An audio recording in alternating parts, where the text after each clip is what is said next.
Senator Ted Cruz, Republican Texas, suggested that former President Donald J.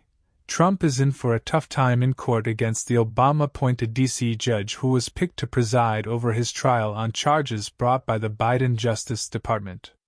On the latest edition of his The Verdict podcast, the Texas Republican blasted U.S. District Judge Tanya Chutkan, who has been tabbed as the toughest punisher, for her throwing the book at January 6 protesters who had the misfortune of ending up in her courtroom, noting that she is a hardcore leftist who has an axe to grind with Trump and who has a reputation for being far left, even by D.C. District Court standards.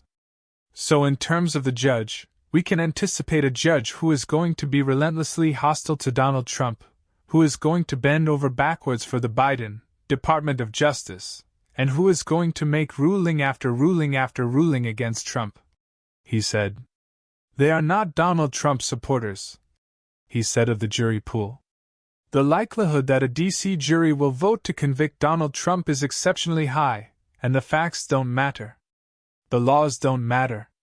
They hate him. That's a big part of the reason why the Biden DOJ wants to bring this case in D.C., which means with a far-left judge and a far-left jury, there is a very real possibility that Donald Trump ends up being convicted.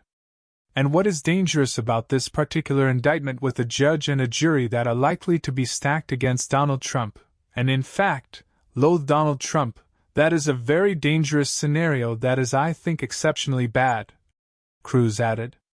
Like the persecuted former president, the Lone Star State lawmaker also sees election interference by the Justice Department.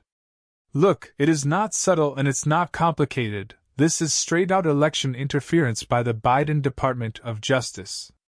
We have talked at great length about how incredibly politicized the Department of Justice is, he said.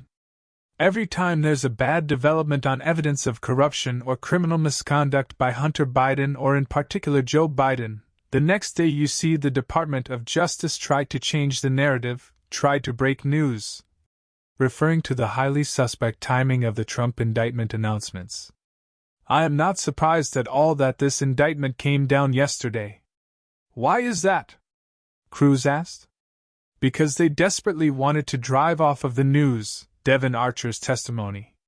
That was very bad for Joe Biden, and the best way to do it is to count on the useful idiots in the media who will happily echo their latest charges against Donald Trump.